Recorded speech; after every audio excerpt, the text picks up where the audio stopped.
All right, good morning, and roll tide. All right, thank you, my goodness. All right, yeah, all right, there we go. All right, that's how I know folks are engaged. All right, so my name is Anil Mujumdar. I use he, him pronouns. I am the Assistant Professor of Law in Residence here at the University of Alabama School of Law, just pretty much across the street. And I'm also the Assistant Dean for Leadership and Professional Identity at the law school. And it is my great pleasure to be the moderator for the panel today. We've got some outstanding panelists. Our format is that each panelist is going to give an approximately 10-minute presentation. If you see me standing up as people are presenting, it's not because I'm being rude or trying to be like the Oscars where you start playing music while people are talking. It's none of that. We just wanted to make sure all our panelists had time to present co-equally and so that y'all have time to ask questions. So we just agreed I'm sort of the visual cue to let our panelists know that we're kind of at 10 minutes. Once we get through the panelists' presentations, then we're opening it up to question and answer. And we can do that a couple of ways. If you look at the middle of your table, there should be an 8.5 by 11 sheet of paper with a giant QR code on it. There's a smaller sheet of paper. There's a sheet of paper that's got a smaller QR code, but that big QR code, you're welcome to ask questions. You can scan the QR code with your phone. And if you have questions as we're going along, you can ask your questions anonymously through scanning the QR code and working through the prompts. But we'll also have opportunities for you to ask questions. We'll have a mic and we'll circulate through the audience, and you can ask your questions directly. If y'all are shy and hesitant to ask questions, I've got some questions for our panelists, but we're going to prioritize your questions rather than mine. So that's our format. And then if you're wondering from my job title why it is that I'm moderating this panel, I'll just quickly tell you about my experience engaging in anti-human trafficking efforts. So practiced law for about 2 decades, and one of the things I've done in practice in the last 5 years, I'm a full-time law professor now, but in my law practice, I had the privilege of representing survivors of human trafficking in civil liability cases against the perpetrators and folks who financially benefited from human trafficking ventures. So I was involved in some groundbreaking litigation in federal court, HHV G6 and MAV Wyndham. The MA case is still ongoing, but asserting third-party liability theories against websites, against hotels that had profited off of human trafficking ventures. And then at the law school, I've had the honor of working with our outstanding law students. I've taught an anti-human trafficking course twice at the law school, and we have tremendous law students who are really engaged in the material, and then know the great folks at the Alabama Transportation Institute who are hosts and collaborated several years ago on a project involving how to prevent autonomous vehicles from being used to facilitate human trafficking. So I'm going to get out of the way and stay out of the way and let our panelists begin. And we're going to start by hearing from Kylla Lanier. Kylla is the Deputy Director, Senior Director of Public Sector Engagement at Truckers Against Trafficking. And for all of our panelists, if you want to learn more about them, there's full formal biographies in the written materials. All right, thanks, Kylla. Good morning, everybody. Glad to be here again. When I was told 10 minutes, I was like, okay, what can I cover that's new? And so we'll get started with, we have a new mission statement and logo.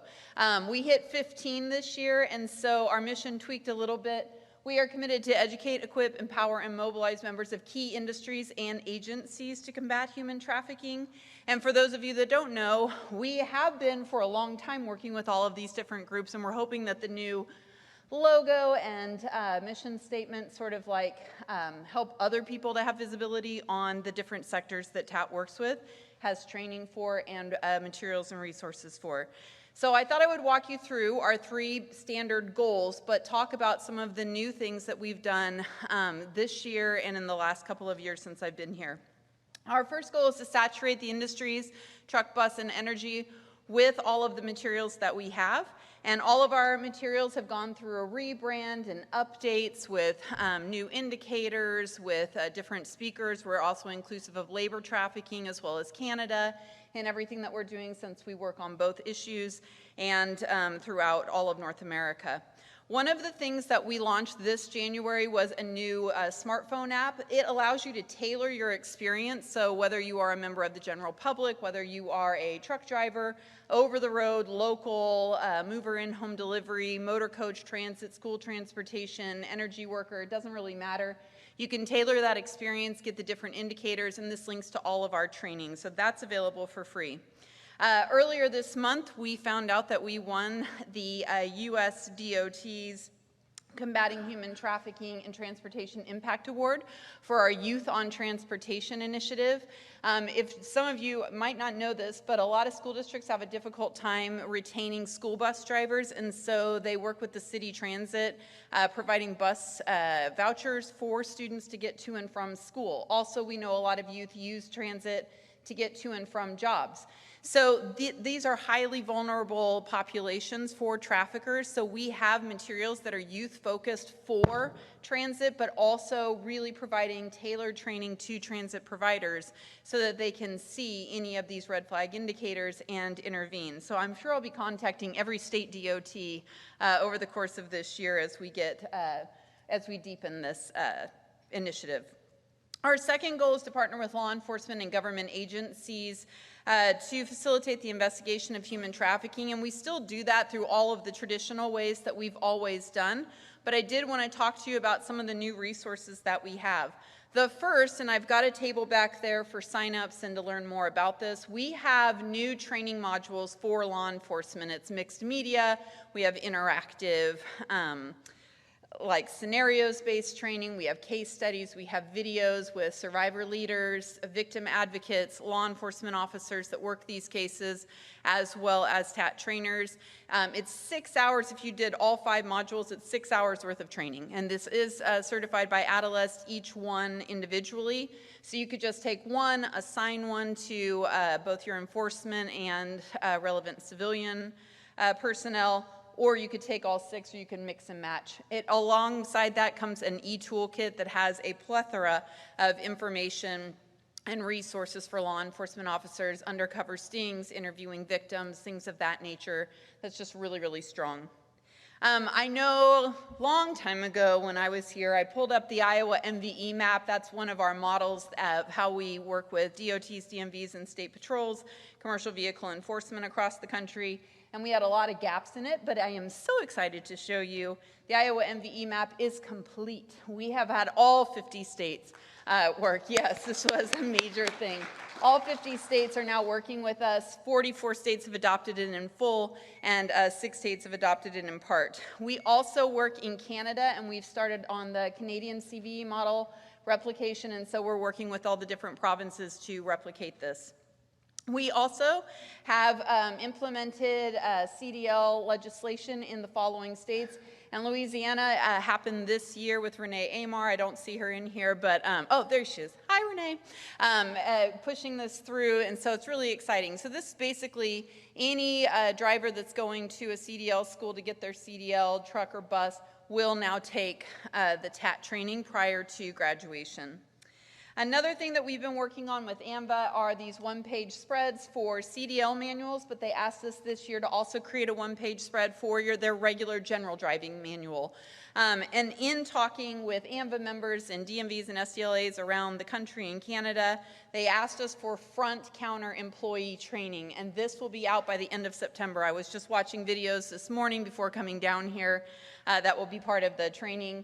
And it's just really exciting that we're about to have this come out. So if you are interested in that, that's great.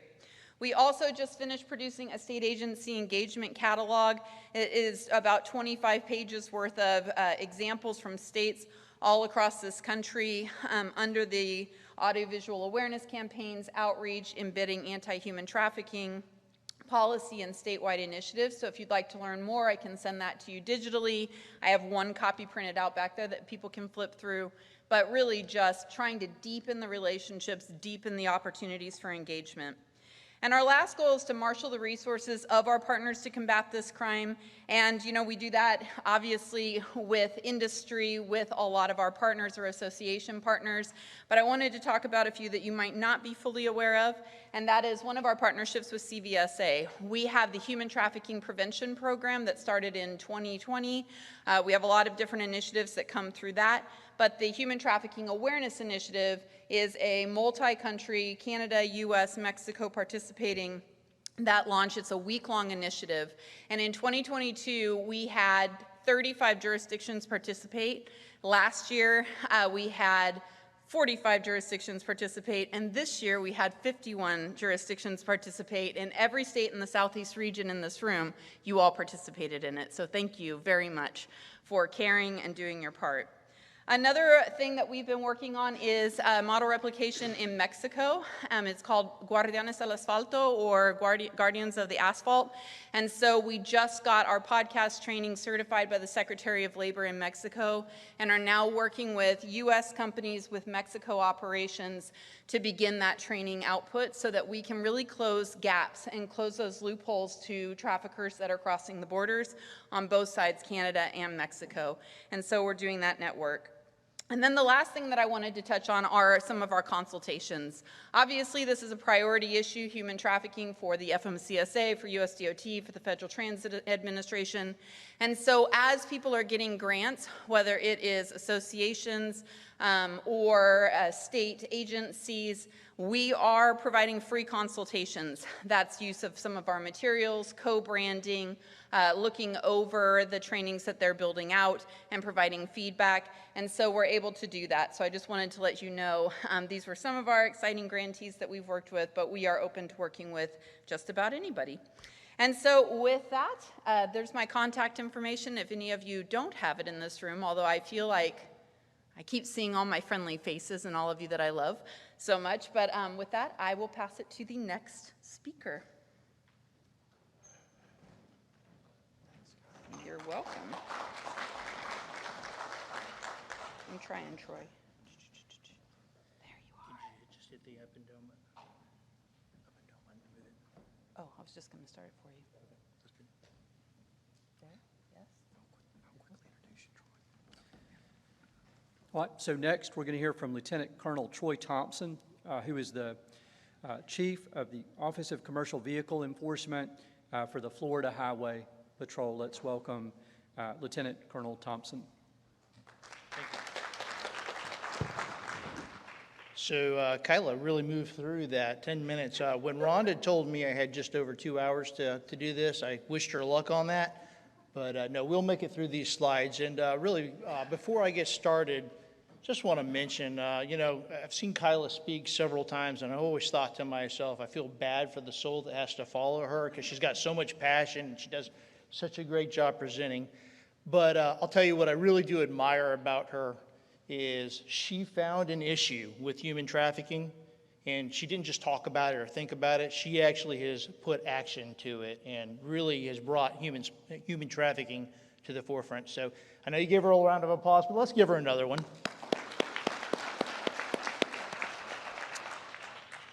So on behalf of my executive director, Dave Kerner, and my colonel, Gary Howes, thank you all for having us here. We're really excited to present on what Florida and the Florida Highway Patrol are doing with human trafficking. Really appreciate Alabama for hosting this and really appreciate all the partnerships that we have throughout the entire Southeast.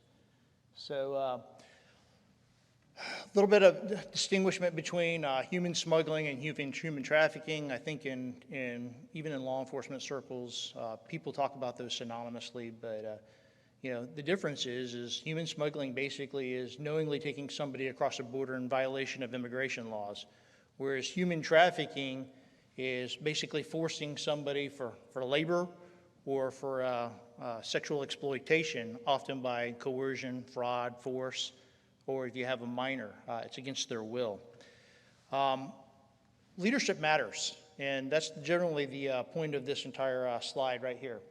And I'm going to focus up on the legislature, but we all know that whenever we start talking about policy, whenever we talk about budget, laws, prosecution, That leadership matters, and we've been very, very blessed over the last few years with our legislature who have taken a very proactive stance on human trafficking. So for about past 10 to 15 years, every year you see numerous laws that come across that are focusing either on enhancing the criminal penalties that are out there or some kind of victim advocacy so that they can help those that have been exploited by human trafficking. In 2019, that was probably our biggest set of legislation. We had several different parts of a bill come out, which required law enforcement to do training. It required training for prosecutors and judges that are out there. It also required massage parlors and a hotel business. Whenever they onboard an employee, within 60 days, they have to have education on human trafficking so they can see and be aware. And then they also created the Human Trafficking Awareness, the statewide Human Trafficking, Council on Human Trafficking. I knew I'd miss that.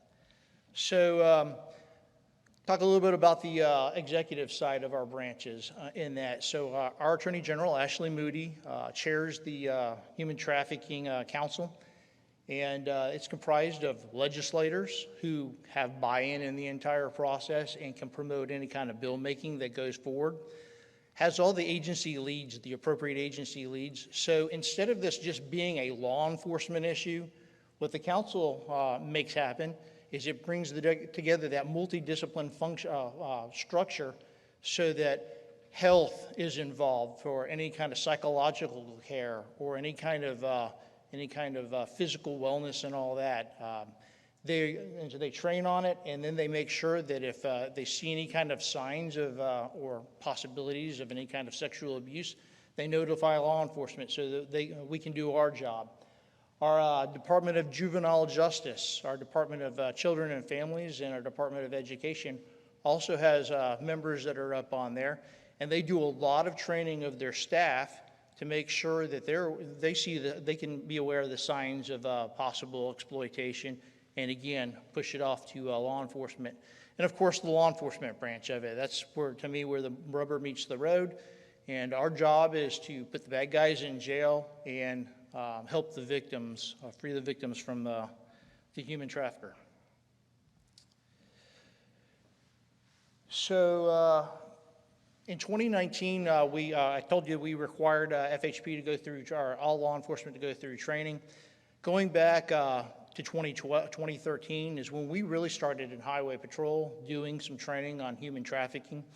And it was basically just a 2-hour class that we put together at our local offices. And that was the first time really I ever heard the word human trafficking. I think we kind of knew what it was and all that, but it was the first time we ever talked about what the statutes were and what we were looking at. Throughout the years, we had a couple in-service trainings, and again in 2019, we started requiring a 4-hour block that became much more structured in its nature to train everybody. But I will say, throughout the years, we also were blessed to have had access to programs like Truckers Against Trafficking and listen to those those victims who were trafficked, and that really is truly the best training that you can get. If you haven't gone through that, listening to somebody, what they go through, you learn a lot about why aren't they upfront with law enforcement, because a lot of times the victims are not upfront with law enforcement. You get to hear from their perspective. It really changes your mind. 2017, I listened to the very first presentation from somebody who was trafficked, and it really had two major takeaways from that. One is a victim, even when they don't act like a victim. And two, whenever you see we often think of people that are involved in prostitution or being abused. We think of them, how did they get to that point? Maybe they're down on their luck. Maybe they have drug abuse, and maybe those are factors. But the person that was talking, and it's always resonated with me, is name me an 8 or 9-year-old girl that tells you when they grow up they want to be trafficked 25 to 30 times a day. Puts a different perspective on the way that you look at the victims in that case. In 2023, August of 2023, Kylla was kind enough to come down with some of her team from TAT, and they visited 3 different locations throughout Florida. They went to Tallahassee, Orlando, and Palm Beach. And they presented not only to the Florida Highway Patrol, but our partner agencies, and really enlightened a lot of folks. And I can tell you the response from that, all the comments were incredible. I think just like I did, everybody learned a ton about human trafficking and what it involves. So on the picture on the top left, that's where we were up in Tallahassee doing our introduction. You can see if any of you ever contact Kylla and ask for something similar, we actually used a church facility to be able to do the training. We invited all of our partners, and we had a great response. And of course, the picture at the end is us giving the awards. I can't recommend strongly enough for you guys, though, if you haven't had Kylla and her team come down to speak to you, call them, ask them to be part of your program, part of your training program. So with our outreach program, we again work with at a statewide level. We work with the Attorney General's office quite a bit. Like I said, she's the chair of our council. She's promoted programs such as the 100 Club, which is actually more than 100, but basically the focus is finding companies out there, industry, and any other kind of partners that really will promote human trafficking and talk about that awareness issue. She has her statewide prosecutors work with the local prosecutors to get prosecutions done. And then she partnered with us on Highway Heroes. And Highway Heroes is really a rebranding of the Truckers Against Trafficking. We had to have our kind of our stamp up on there, but our Attorney General worked with the Florida Department of Highway Safety and Motor Vehicles, which is our parent agency, and we've put a lot of outreach out into that endeavor. So our Attorney General, Ashley Moody, has put together a few different videos for us. If I can find where the little video thing is here, I will play one of the Highway Heroes. I'm Ashley Moody, Florida's Attorney General, and today marks the 1-year anniversary of our Highway Heroes campaign. Truck drivers are vital in our fight against human trafficking. They drive on Florida's 12,000 miles of highways and interstates all day, every day, and they are uniquely positioned to be our eyes and ears on the road at our truck stops and rest areas where human traffickers often conduct their illicit business. To enlist truck drivers in our fight, my office teamed up with the Florida Department of Highway Safety and Motor Vehicles to create Highway Heroes, a multifaceted outreach campaign targeting truck drivers. Since the campaign's start, we've seen more than 4,400 commercial truck drivers become certified truckers against trafficking. This is great news, but our fight is far from over. We will not rest until we eradicate human trafficking from our great state. I am grateful for the Florida Department of Highway Safety Motor Vehicles partnership with this campaign and the thousands of truck drivers who support our mission. With their participation, we can end this heinous crime and build a stronger, safer Florida. So we tease with our Attorney General all the time because everybody knows who the Florida Highway Patrol is. Nobody knows who Florida Highway Safety and Motor Vehicles is, our partner, our parent agency. And she stutters through that particular line every single time. Anyways, we do a tremendous amount of outreach in the Florida Highway Patrol, and I will tell you the commercial vehicle enforcement side probably does the majority of that, but we do have public affairs officers who also do a lot of outreach for us. As part of our outreach, you know, we on every traffic stop, we make sure that we're handing out the Truckers Against Trafficking cards. We've stocked those in our weigh stations so that the drivers can see those. We go to the truck stops and the bus terminals. We provide education to them, and then we try to get them to recognize and do a little bit of outreach with their employees as well. We sent over 500,000 letters to all of our CDL holders over the past year, making sure that they're aware of Truckers Against Trafficking and where to go if they want to learn more. And we created a website on Truckers Against Trafficking where we it's with our Highway Heroes and our Truckers Against Trafficking so that folks can see it. We do a lot of other things, but you know, just for the sake of time, right now we are trying to develop changes on our citations where we include a little QR code. Kylla was kind enough to make us one, and we've got Truckers Against Trafficking on there Truckers Against Trafficking that'll take them directly to a training website so that they can see more whenever we're handing out any kind of citations. A little bit about the pictures up here. Bottom left, you can see where Trooper Powers went into one of our truck stops and talked a little bit about our outreach program. Up top are the different outreaches that we do, not only to the industry, but to law enforcement as well. And then down at the bottom right, or the bottom left, we've got Chief Dixon. Give him a lot of credit. He's the one that really pushed forward the Truckers Against Trafficking in Florida. So we have a lot of partnerships with our local law enforcement agencies, and that's really what this particular slide is about. We work with them on task forces. We work with them on the road all the time, but I really wanted to pay a little respect to some of our sheriffs. You'll see that there are a lot of different, they were supposed to be like little media blips, but this is the way it turned out. You can see where we've made a lot of arrests over the last 2 years in particular, all throughout the state. Hernando, Hillsborough, Polk, Dade counties.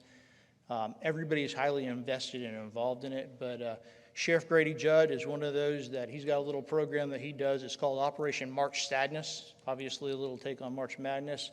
So starting somewhere around September, October of every year, they start putting together and start their investigations on everybody and putting them together so that they affect all their arrests in March. Almost every year, they'll get about 200 to 300 arrests out of it. Some of it is the females that are involved. Most of it are the Johns, because he's taken the approach that if you take out the customers, you take out the need for the human trafficking. And then, of course, between us and them, we've arrested several human traffickers as well on those.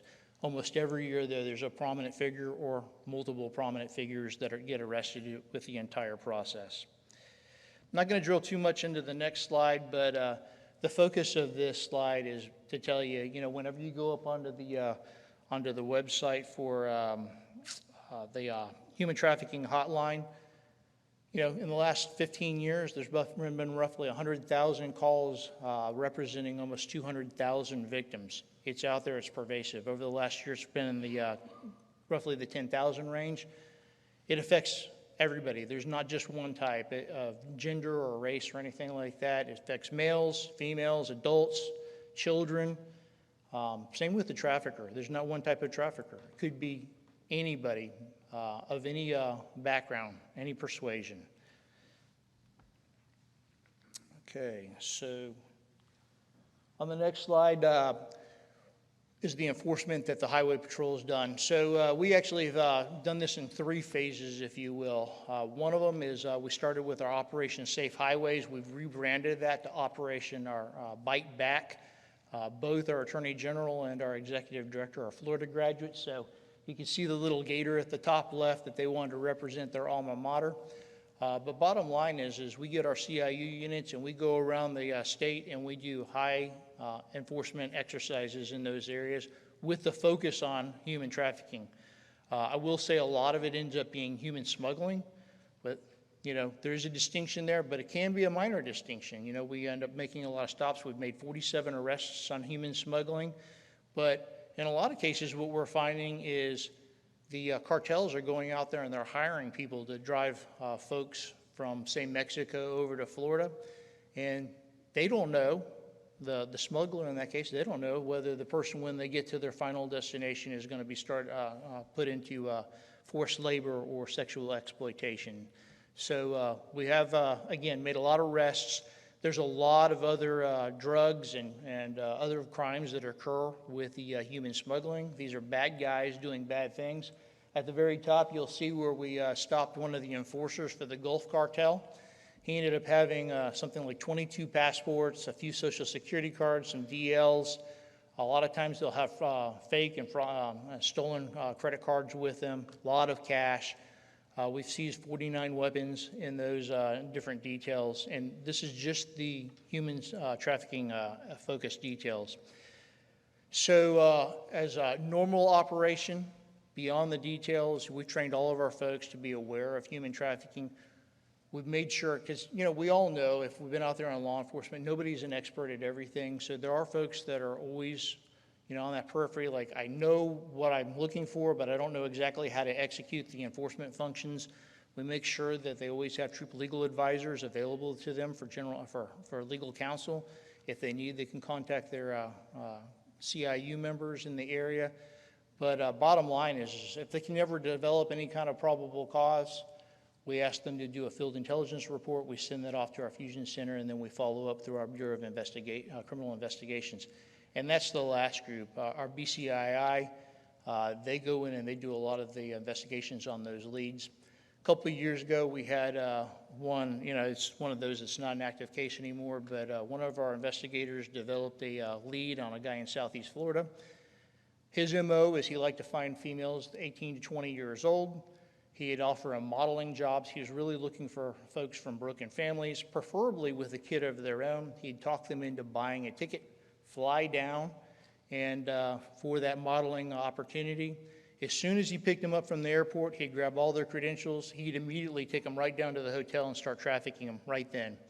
What was kind of interesting, and it just shows you how how exploited the victims are. The women in the case that whenever we interviewed them, they didn't complain about the fact that they were being trafficked out 20 to 30 times a day. They didn't complain about the fact that he was keeping 90% of the money. They complained because they thought they were worth more than $30 every time. So, just a different mentality there. Nonetheless, they're victims that we need to save. I'm going to skip this for the sake of time. This is a little hype video that we have. Safe if Highways, I can skip it. a crackdown by Florida. Okay. So we do have some hype videos, and we get pretty excited about the work that we do. But bottom line is human trafficking is not a law enforcement issue. This is a society issue. We all need to work together to combat human trafficking.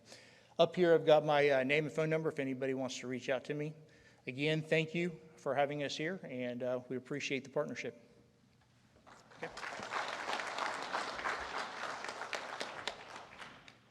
Thank you, Lieutenant Colonel Thompson. We appreciate it. So next, we're going to hear from Trayce Hockstad. Trayce is the Law and Policy Analyst for the Transportation Policy Research Center at the Alabama Transportation Institute here at the University of Alabama. So let's welcome Trayce.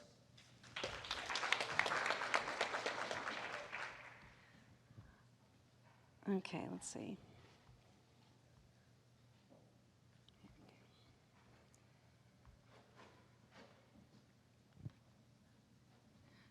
Okay, and I'm going to try to not give you all whiplash as we transition from what's been a very on-the-ground action-type presentations into a super academic one, and I hope that that will be not too shocking for y'all. I don't think that's working, so I'll have to click over here, but that's okay.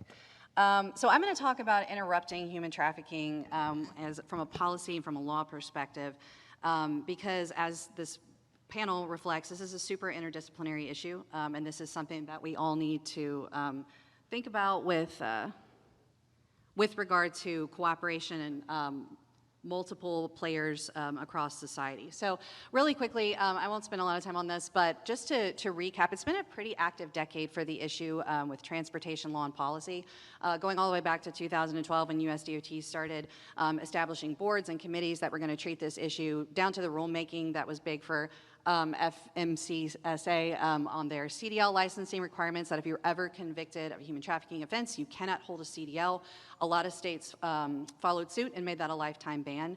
We actually heard about the Combating Human Trafficking Impact Award from Kylla earlier. We got to partner with the first recipient of that award a few years ago. It was United Against Slavery. And one of the things that they worked on with their award was a national outreach survey for transportation, and the data for that dropped earlier this year. I'm not going to talk a ton about it, but I do want to mention it because there's a couple of things from it that are relevant today to what I want to talk to you about. So I'm looking at the trafficking event from a transportation lens, and one of the focuses that I'm talking about today is understanding the timeline for it. And how we can cue in on what is a unique opportunity for transportation because of these particular intersections with trafficking when they happen. Because the one thing about trafficking, no coincidence, and traffic, but people move. People in these systems move. And so understanding that timeline is key for how transportation can take advantage of that unique place that it has in the system. So this data slide that was actually from the NOST data that was collected from a survey put out to transportation stakeholders. This is just a question about training. And if you just take a look at the percentages, what you can tell is that it's actually kind of hard to find a number under 50%. And this is an indicator across different modes of transportation for basically requests for training. We asked transportation stakeholders, transportation practitioners, do you want more training on how to identify human trafficking? Do you want to be trained on how to recognize it? You know, who does it apply to? As has already been talked about today, it's not something that's just one gender. It's not something that's just one age. It affects a lot of people that look very differently in different situations. So that's good. That's really good news. There's a lot of interest in the industry on how to be trained on this issue. When we start to look at national trends from the legislation and policy on the state level, though, the training numbers break down. So first, the good news. The good news is that all states criminalize human trafficking. They prohibit it. Most states follow the national guidelines as far as requiring hotline posting, information about the number that you can call if you're a victim. But when you start looking at training, there's not a lot of, and I'm not talking about what the individual agencies choose to do in every state, I'm just looking at the statutory requirements. It's less than half of states that mandate training for law enforcement. And then if you look at hospitality and business personnel in related industries like hotel industries, it's even lower. So maybe you might have a state that mandates a one-time training requirement, but then you don't ever have to update that. And as we all know, trafficking is an industry that changes. There are technological innovations that change how it operates, and so this isn't something that we can talk about the way that it existed in 2008 and expect that to be super effective in 2030. That's just not how it works. Now, why does that matter on the training? Well, for one thing, it matters because you all told us when we asked you in the survey, do you want to know more about training and do you want to be trained? And you said yes. The other reason it matters is because we know that you're the ones who are helping victims. The transportation the transportation practitioners are the ones who are interfacing with a lot of victims as they move around through the system. We also know that because we asked the victims, and they said, here are the percentages of the respondents that took the survey, and they said, yes, we're being assisted, we're being helped in these different industries. So you're interfacing with them, and the people in the system, in the transportation system, are interfacing with victims at a level that we can't ignore that because it's such an opportunity. So part of my work that I'm going to shift gears a little bit now and talk about this summer, I partnered with someone a professor from the Mineta Transportation Institute, and one of the things that we were looking at was the under-prosecution specifically of labor trafficking through a transportation lens. Now, I'm not going to talk about the under-prosecution part because there's not enough lawyers in the room to justify that, and I wouldn't want to talk about to them either. However, I am going to talk about the transportation part. So what we did is we collected a series of cases that were from states and the federal jurisdiction, and we identified 84 cases that used the terms labor trafficking and transportation. From those, we whittled that down to 16, where we selected those for two reasons. One, the positive judicial outcome, and this doesn't mean that they won their case in the end, but it means that a court ruled favorably for them at some process in the litigation stage. And then we wanted to look at the transportation trends that came out of that. How were these victims interacting with the transportation system, and what insights can we get from that to help transportation policymakers write better transportation policies that can interact with this issue? Somebody really wanted to see me write out 16 cases. Probably just Anil is excited about my blue booking. Yeah, you don't have to raise your hand, but they're there if you want to double check me. But for everybody else who's interested in prettier slides, moving on to the trends that came out of those 16 cases. So the mobility trends that were in the trafficking cases we studied, I chose this qualifier down here, illegal on purpose. It's important to remember that trafficking activity is not just something that makes us uncomfortable. It's not just squirmy and icky to talk about. It's illegal. All of these activities that are up here, these are illegal behaviors. You're not allowed to do these things. And these are happening to people every day in the United States. So some of the trends that we notice that are happening a lot, wage garnishment for relocation expenses. If somebody comes to work in the United States for an employer and the employer fronts the charges to bring that person over here, you can't garnish their wages. Now, you can ask them to repay it, but you can't take away their wages. It's not legal. You also can't restrict their movement. You can't make them work in isolated conditions where they can't have contact with family members, have access to public transit. You can't do that. You can't threaten to deport them if they want to leave your employment. That's not legal. You also can't do something that is so common that courts have actually come up with a term for it, which is called make someone a passport hostage. Essentially, you confiscate their passport, the documents that they need to travel, so that they are effectively prohibited from any kind of transportation access. I'm not going to get super into all of these cases, but I did pick out 5 that identified main points that we want to capitalize on in the transportation industry when we think about policy. So the first one is sort of breaking that cycle, recognizing key moments in the transportation timeline. So this case, in particular, there was a trafficker who was traveling with a victim's passport. She was stopped at TSA. TSA said, hey, you know, you're not supposed to be traveling with somebody else's passport. He was actually, she called him on the phone. The victim was coerced into basically backing her up, and TSA let him through. In this case, it led to years more of his restricted movement and trafficking situation, years more of exploitation. But it was important to note that there was that opportunity. In this case, it was sad because it was a missed opportunity before he was later actually made an escape. But it's important to note that the system was in place to catch that, and we want to catch that next time that it happens. When people decide to risk mobility, it's very important that people on the roads know how to capitalize on that. So in another case, a child who was being trafficked out of her own home went to a gas station when she made her runaway attempt. And she actually told detectives later, I did that because I know there's a lot of cars moving around. That's important. That stuck out in her brain. She knew it was a way, and she got in someone else's car and wouldn't go home. And then that case eventually turned out well for her too. So understanding the opportunities for escape is really huge for victims. It doesn't matter how long that they've been in a trafficking case. They can bring their claims, they can try to get compensation, they can break free and try to get justice, even if they've been in captivity for long periods of time. And that's because courts are frequently willing to suspend any kind of limitations on their right to bring claims in court, because they understand these people have been deprived of access for a long time. Also, disruptions can happen in unexpected ways. So another kind of a cool case that involved USDOT several years ago, there was a terrible crash that happened with a busload of workers going from Michigan to Mexico, and USDOT got involved because of the crash. They ended up fining the company that was moving the workers, but in the process of that investigation, they figured out these people were trafficking and that they were moving illegal workers across the country like that. So that was just kind of an incidental thing, but USDOT was paying attention and said, wait a second, something's not right here. Changing the story for people can also be really important. I know sometimes the numbers get scary and we'll look at how many individuals are affected by this, but changing the story makes a real difference to real people's lives. Being able to capitalize on those opportunities for escape. So in another case, there was someone who was in a situation where she was being exploited in a domestic labor situation, but the man ran a business out of his home. And one of the days, the customers noticed that the woman seemed like she was being in an exploitive situation, and the customer actually arranged for a taxi to come pick her up at the man's house, and that's how she made her break. So having people that are willing to do that is really our most important tool. Now, this slide I want to give a quick disclaimer on. This is something that I came up with based on my research this summer. It's not meant to apply to all situations. There are clearly exceptions. It doesn't encompass every situation of trafficking. But this is a key difference for transportation to think about, I think, between labor and sex trafficking. Sex trafficking victims tend to, not always, but they tend to move around in circles in transportation a lot. They go from city to city, they go to sporting events, they're constantly interacting with the transportation system, and it's actually a good thing in the sense that it gives us more chances to catch that behavior. Labor trafficking tends to be a little bit different.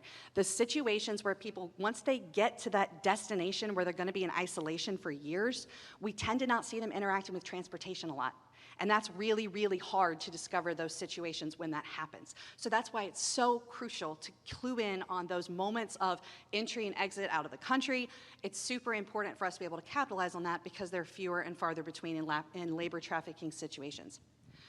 My last slide is a little bit practical, but I like to do this one because I think that when we're sitting here kind of, getting increasingly bothered by the heaviness of this topic, I think sometimes we can all think, what do we do? How can I make a difference? One of the most important things that I think anybody can do is think about this ahead of time.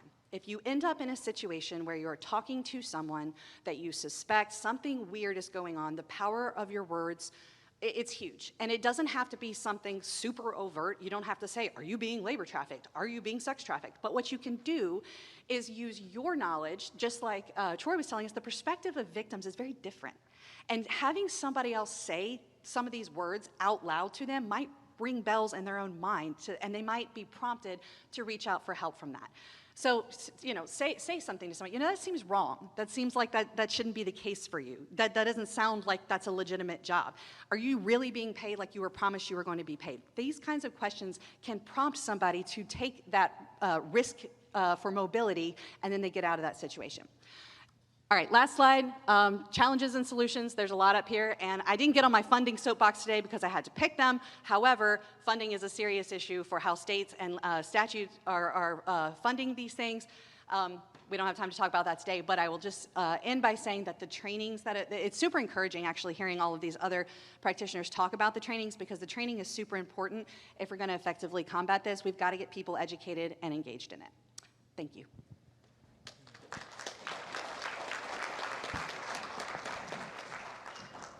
Thank you, Trayce. As Juenesse is coming up, I'll just say two things. One, feel free to scan the QR code and ask questions as you have them. We'll have a little bit of time for questions at the end. We have two more panelists. The next thing I'll say is I do this work and have taught about it. I'm learning so much listening to our panelists as somebody who does this work. So I just wanted to highlight what a great session this is. So next we'll hear from Juenesse Holman.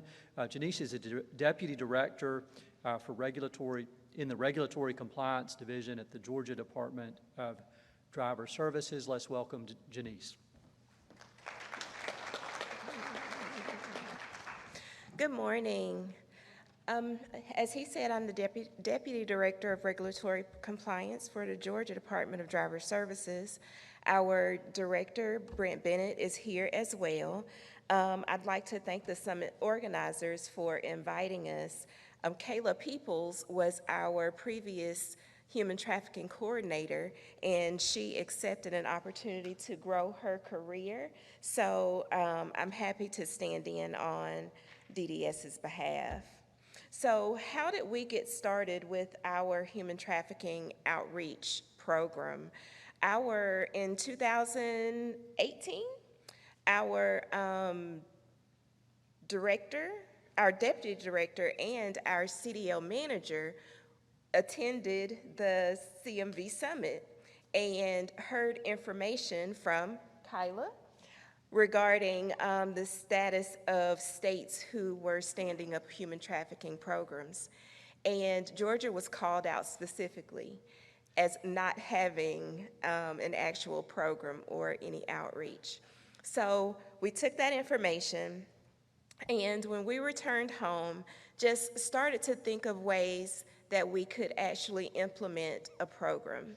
So I just wanted, this slide indicates our potential influence that we have as a state SDLA, a licensing agency. And we have more than 8.7 million valid active drivers. More than 416,000 of those hold CDLs or commercial learner permits. In the Regulatory Compliance Division, we actually regulate more than 118 CDL schools and third-party testers, 80 state examiners, 196 third-party examiners, and 204 CDL instructors. So as we're thinking about all of our touch points, one that is major on our busiest day of the week, which is Tuesday for us because we're closed on Mondays, we see more than 17,000 people across the state in person at our customer service centers. So all of that data and numbers to us translated into ways that we could do outreach and get the word out about human trafficking. We applied for a CDL PI grant and was awarded that grant in 2018. And part of the focus on what we would do with those grant dollars came from the heat map that you see on the right side of the screen. And you'll see that big blob that's right around Atlanta, where all of the interstates in Georgia kind of converge. There's 75, 85, 20, and the infamous loop of 285 that has hundreds or thousands of truckers coming through every day. There is also a really small town, which I won't name because it's it's where I'm from. But that was also a spot on the heat map for labor trafficking, because it's a very small rural farm area, and there were people, labor or workers being trafficked into that area quite frequently. Speaking of how to stand up a program, if you're thinking about how to get funding, you've heard multiple times about the opportunities for the CDL PI grants through FMCSA. On the screen is just a list of all the grants that we've applied for and been awarded that we're managing right now through the Department of Driver Services, one of the newest ones being our CDL training team. And our program in action. On the slide is just a few pictures of some of the things that we've done as part of our outreach program. Kylla is here in the top left, and she would travel throughout the state. She's the second coordinator for the program, and we had Melissa Mims, who was our first coordinator. They would travel throughout the state and country to events like this one, like the Savannah Coalition meeting that happens every year, and talk to industry partners about awareness of human trafficking. Through our grant, we were able to wrap our tractor trailer that we use for training, and we use it for outreach throughout the state when we have meetings, CDL meetings within the state of Georgia. We bring that truck down and park it where it's prominent so that the help and human trafficking tip line number is prominently displayed.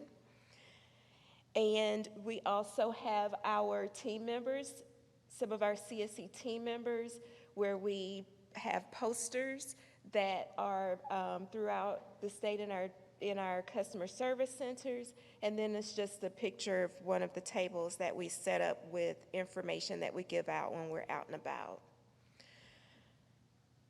Want to see if I can get it's going to play. This is a PSA that Human aired. trafficking is not limited to Atlanta. It's taking place in every corner in Georgia. Every day in Georgia, human trafficking is happening, and often in plain sight. Outdoor solicitation is common at truck stops, gas stations, and other high-traffic areas along our highways. Drivers, know the warning signs, and if you see something, call the Georgia Human Trafficking 24-hour hotline at 1-866-END-HTGA. Everyone can help end the tragedy of human trafficking. Spread the word.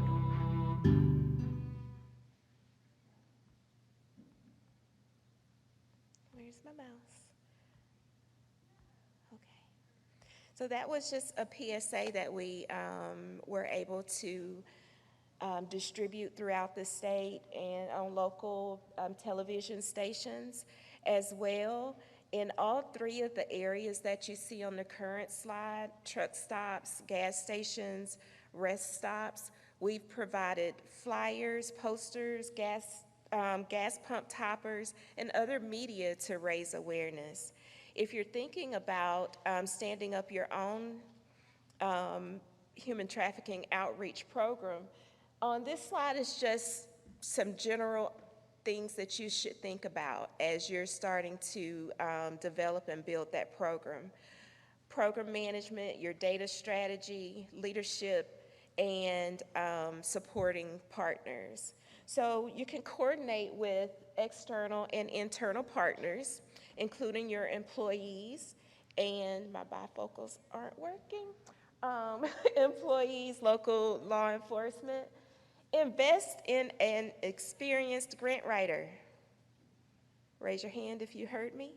Invest in an experienced grant writer, because there's money available and you can apply for those grants, but it is a labor-intensive project. So hire a program coordinator that has experience in human trafficking. Establish clear and viable protocols. How will you implement the program? Support internal awareness training for your employees so that it's not just the leadership that's providing the message, but when the entire agency or all of your employees go out, they have the message and can carry that forward. These are just some other potential areas of federal funding for your human trafficking program if you're thinking of starting one. And this is our contact information. The QR code goes directly to me. It has my contact information. Myra Perel is our grants manager at the Department of Driver Services, who's been instrumental in making sure that we were prepared to apply for grant opportunities. Thank you.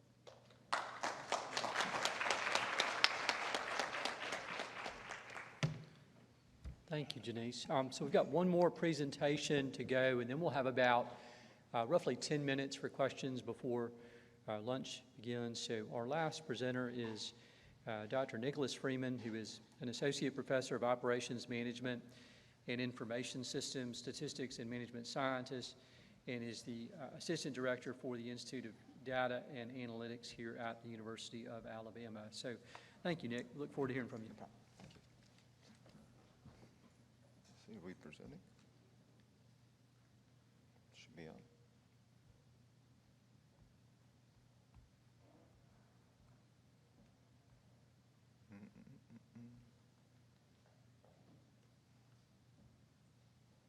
We're live.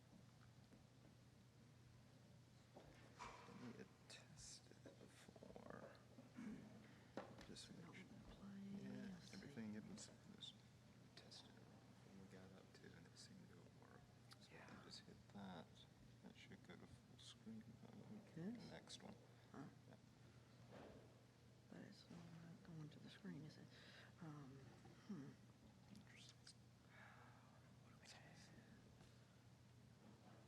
It's okay, you just want to wing it? Well, you can look at slides. I can call the IT guy while and then he can, maybe he can kind of do it when, I can wing it. Okay. Well, we've got a little bit of technical issues, right? So I'm just going to wing it with no slides, which is fine. So my name is Nick Freeman. I'm an associate professor of operations management here, and I'm also the associate director of our Institute of Data and Analytics. So I know we have a concurrent analytics focused session, so we're going to get them both in this one, right? So in the Institute, I help out with an initiative that is called STAND, and that acronym stands for Sex Trafficking Analytics for Network Detection and Disruption. All right. So this initiative has started in 2019, and what we're doing is we're trying to assist our partners in the field kind of grapple with, get data on, helping them to identify potential sex trafficking victims, primarily using online escort ads. So for those of y'all that are, in this area, you've probably heard of the connection with online escort advertisements or sites hosting online escort advertisements and sex trafficking. So, and this goes all the way back to 2009 or prior to that in Craigslist. Let's see, maybe we can. They're there? Hey, there we go. All right, thank you. All right, so this story really goes all the way back prior to 2010. So any of you familiar with Craigslist? Ever been on the site, maybe buying sporting goods or something like that? Well, prior to 2010, they also had a category for adult services, right? So you could go on there, select your location, and there would be advertisements for individuals that were posting advertisements for adult services in your area. And as you can imagine, people that were exploiting individuals, traffickers, were posting advertisements for individuals that they were managing on that site. And there was some proven documented cases of this, and there was also, I believe, some minor trafficking activity going on. The FBI got involved and told Craigslist that, okay, you need to shut down that particular area on your site. And they, of course, obliged. But as you can imagine, we're going to kind of see this theme, right, when you kind of, hit this one head, that it kind of splinters out into many additional ones. So Craigslist shuts down the adult services section, and then arose Backpage. Any of you ever heard of the site Backpage? Again, there was a lot of press about this for many, many years. So Backpage was the dominant online site hosting commercial advertisements for sex in the United States, pretty much leading up to 2018. Again, traffickers, people that were exploiting individuals, and in particular exploiting minors, were also documented as posting advertisements for the victims that they manage on this site.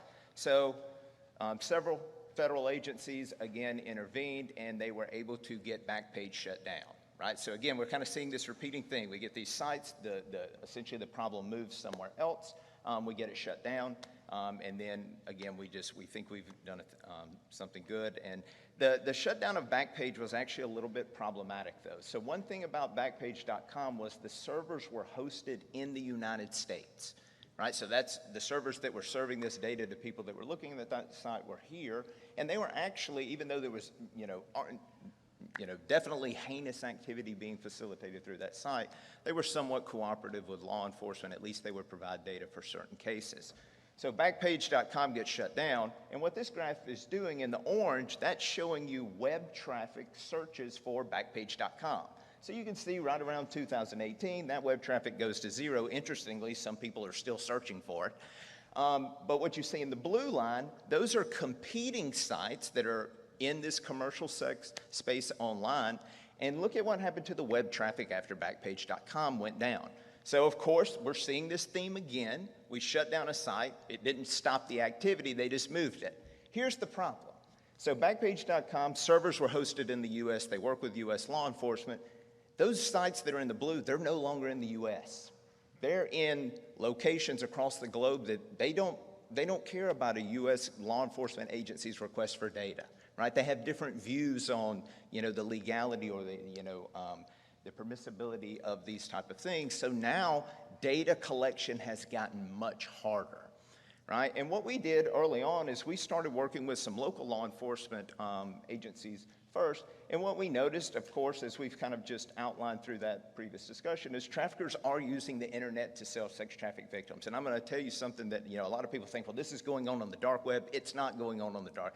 It is to a degree, but the majority of it, the stuff that we see, is right there on the ClearNet. We could pull up a laptop right now and we could go to some of these sites where trafficking victims are being sold right now, right? So it's on the ClearNet.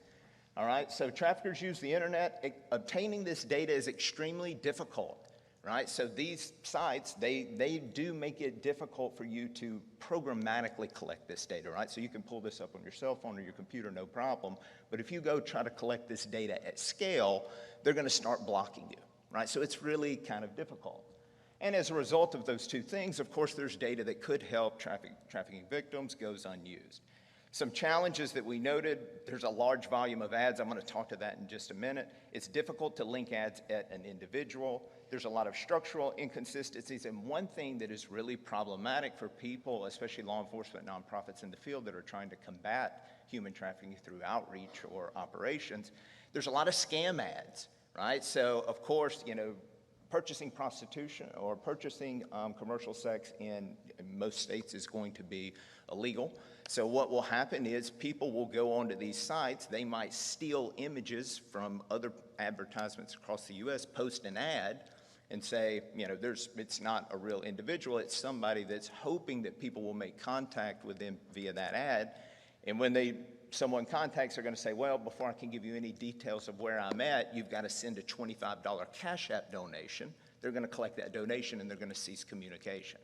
Right? So there's a lot of scamming going on these sites, and law enforcement nonprofits that already have very limited resources, right? So we definitely want to be able to help maybe filter some of that out, so when they are putting the manpower into doing these operations, we make sure that they're going after, looking at individuals that are potential trafficking victims. So what do? We try to make that data collection and analysis process as easy as we can for our partners. So we gather relevant data from escort sites, normalize it, and try to separate the signal from the noise. And then we share those findings with our partners. We're not trying to look at advertisements and say, well, this is a trafficking victim. We're the data people, right? We're going to hand that off to our law enforcement, nonprofit partners who have the expertise to do that. And hopefully, through those relationships that we build, we can start to get some information back that maybe we did outreach and it turned out that this was the outcome, so that we can start to learn a little bit better what does a human trafficking case look like in a data signal. How much data are we talking about? Well, we've been collecting data since 2020. We currently have scraped 227 million ads for the United States. That gives you an idea of how many advertisements are coming out. 227 million, and each one of those has about 5 images associated with that. We work off of text and images, so a tremendous data challenge, right? And this is why, again, hopefully the value that we offer, because again, our nonprofit law enforcement partners, they're not really equipped to deal with that kind of data, right? So we currently bring down about 100,000 ads a day with about 300,000 images.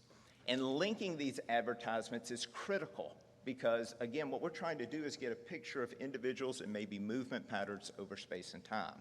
So how do we do that?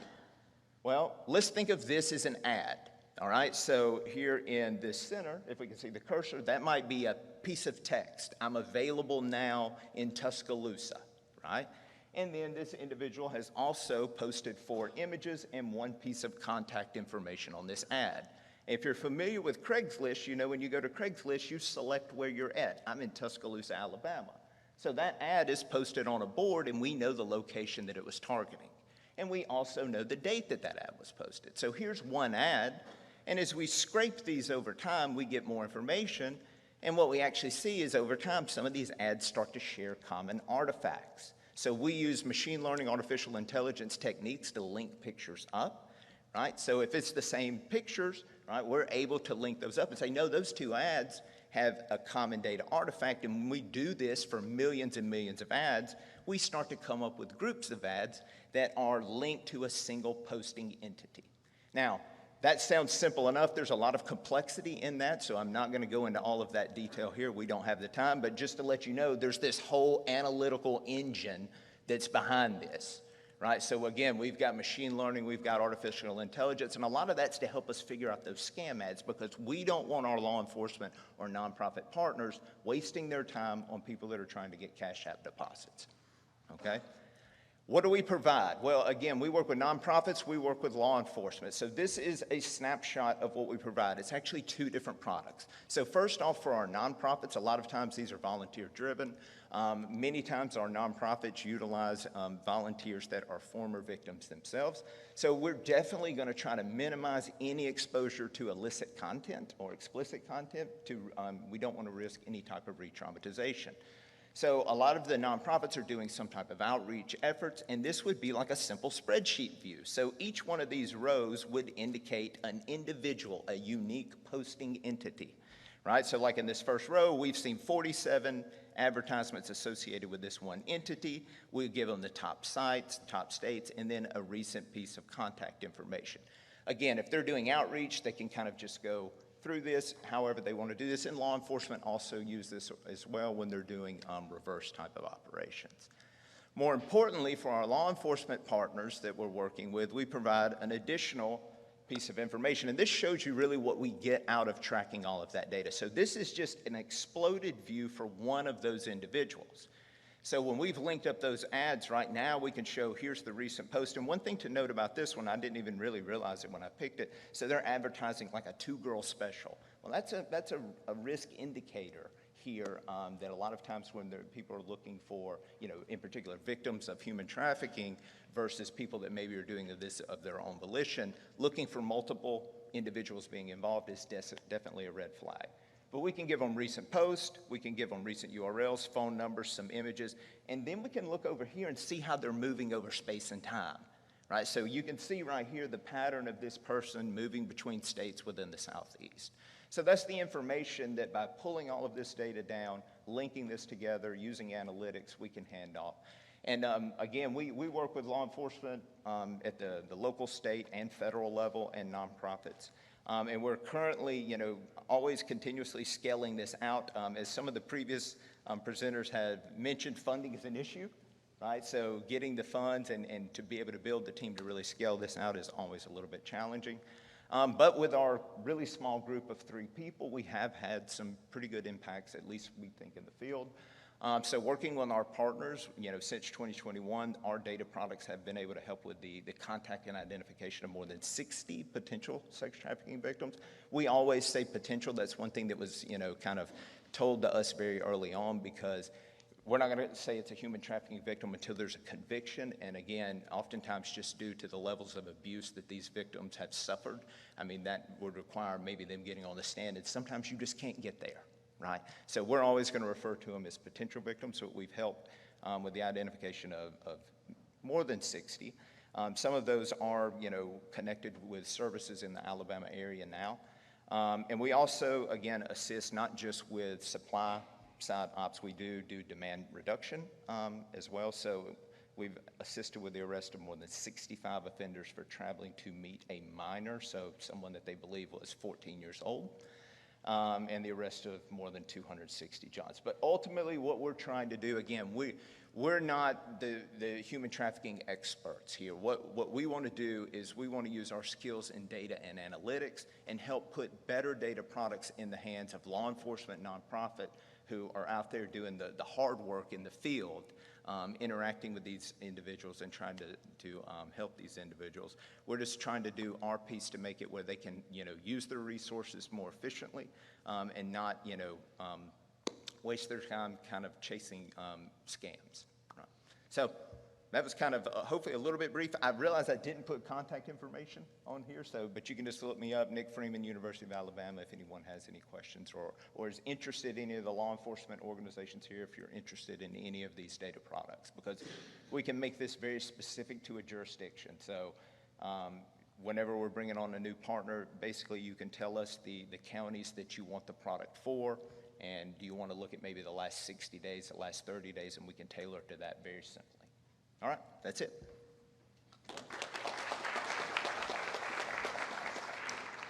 All right, we have a little bit of time for questions, and Rhonda told me that we can go a little bit longer without interfering with lunch if we need to, since we got a later start. So you're welcome to raise a hand if you have questions, and we can get a mic over to you to ask that way, or you can ask through the QR code. Rhonda, did you want our panelists to set up in the middle of the stage, or so that folks can see them, or how should we do this? Okay, people keep their seats. Okay, all right. We'll do that, and then, yeah. Okay. And do our panelists have mics? Everybody got mics? Or, okay, good deal. Well, what we might do while we're waiting on y'all to ask questions, I have a few that I thought we would ask our panelists. I think it's stating the obvious that this work can be taxing on the people who do it. There's a lot of, all the information is horrible in terms of what the survivors of human trafficking are experiencing.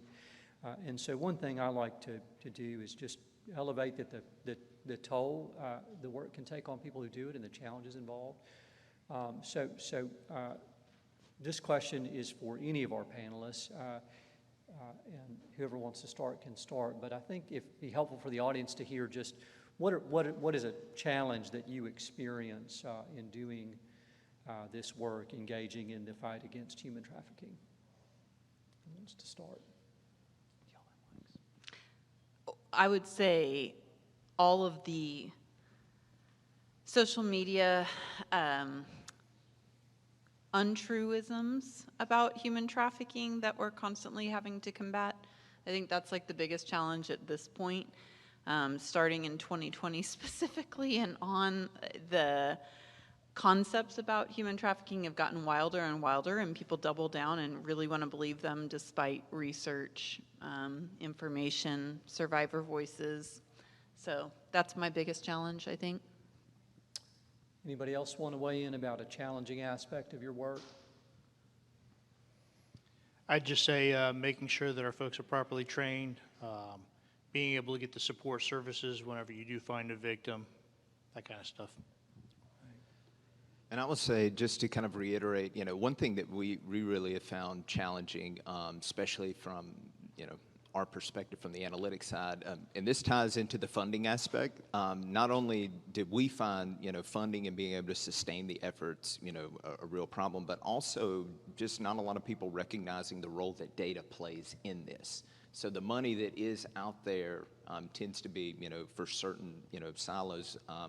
And then, we are supported by the NSF, but it's taken 5 tries to get a little bit of money. And it's going to run out soon enough. But to me, there's not enough recognition of all the different facets of this and how, different skill sets from people with different backgrounds can play. So even though there is funding in some areas, it's not necessarily, in all. If y'all have questions out in the audience, just throw up a hand and we'll get a mic to you.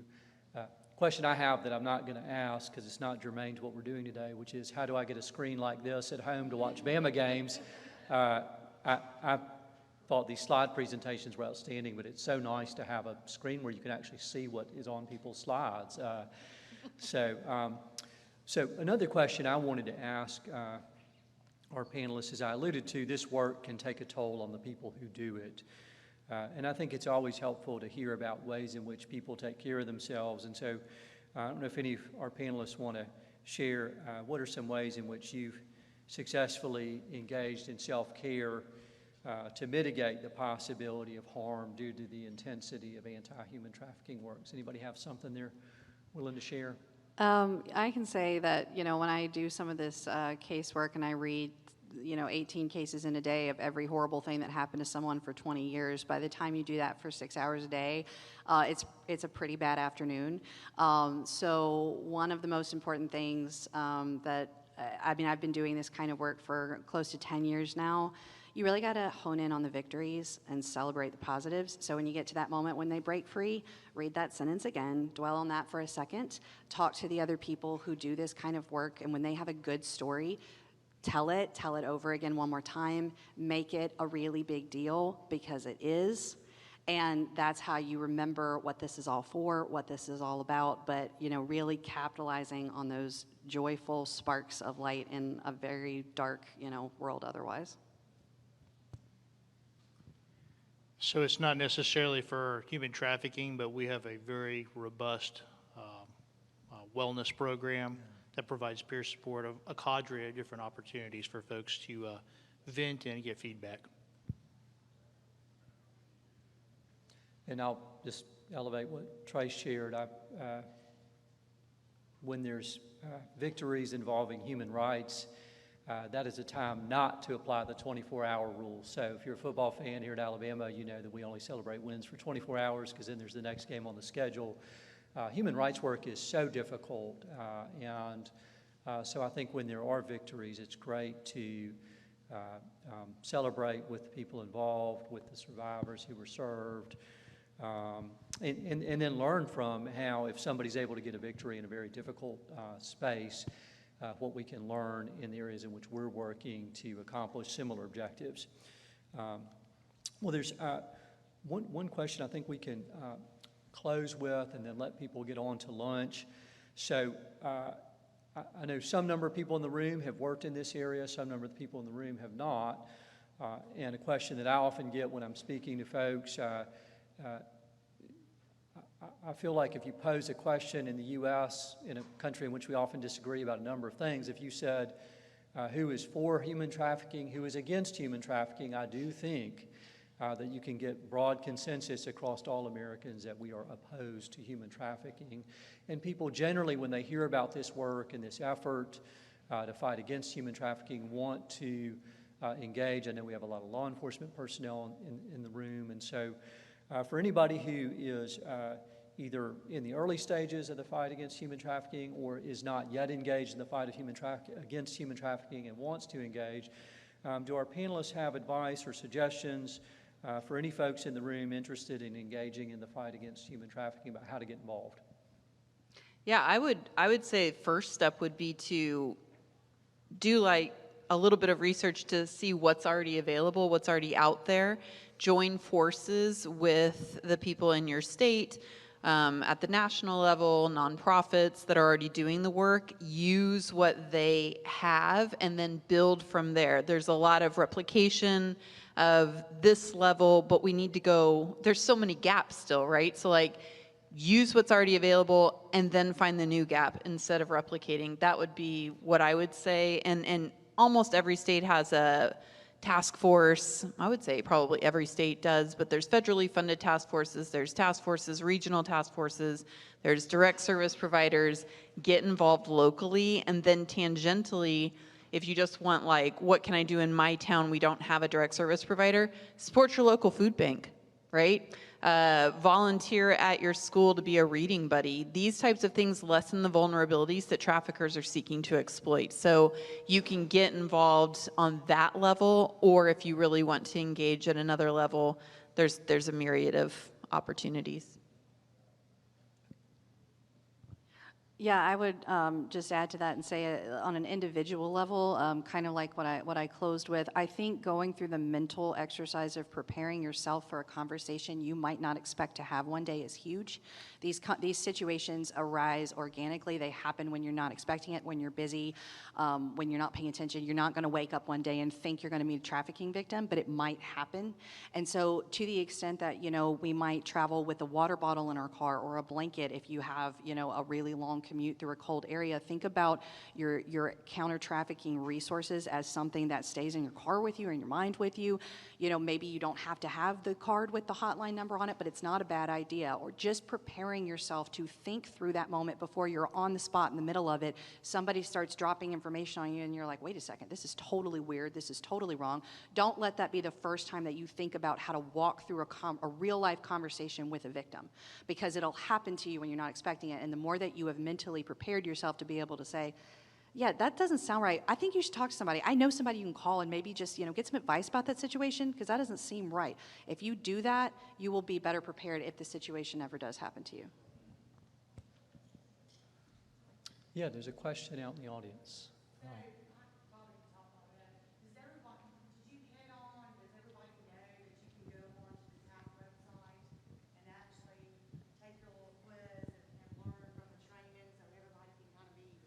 Certified or get information, as she said. You know, I know with the Alabama Trucking Association, we promote that. And I go out specifically to my accounts and visit with my fund members to say, hey, sign your drivers up. Just go online. It takes like 5 minutes of your time to learn about what to do. But I think everybody in this room would benefit from going on that website and doing the test and knowing what to do, I guess, when you're out there looking at different things. So it is out there that you can take the training. So thank you for saying that. That's awesome. And if you missed the first part of the question, which is an excellent comment, no, which was just making sure folks were aware that Kylla's organization, Truckers Against Trafficking, has a training on its website and more information. So regardless of whether you're in the industry or not, there's outstanding content on the website that everybody who's interested in this work can benefit from. Any other questions? Kylla, did you mention the mobile app? I did, yes. And the app is available on Android or iPhone under TAT. But that's for everyone. Yeah. I mean, even me. It has everything, Anybody yeah. that could call if they suspect something. Well, anyone else? So one thing I might just say as we're closing out is something, and this is very professorial of me, so please indulge me, but when folks ask me in the law school context about engaging with this work, not surprisingly, I recommend that people read. And so I'll just quickly mention 3 books that are helpful to folks interested in getting involved in this work. Two of these I've read and one I haven't. One is called Human Trafficking Around the World, Hidden in Plain Sight. Another book is Girls Like Us, Fighting for a World Where Girls Are Not for Sale by Rachel Lloyd, who's a survivor and an activist in this space. And another book, Disposable People, New Slavery in the Global Economy. So just those are 3 things for folks who are interested in learning more. Let's close out with some thank yous. So I want to make sure we thank the Alabama Transportation Institute, particularly the Executive Director, Dr. Stephen Jones. And I also want to make sure we thank Rhonda for all the work she's done putting this together, and thank our panelists. Appreciate y'all being here.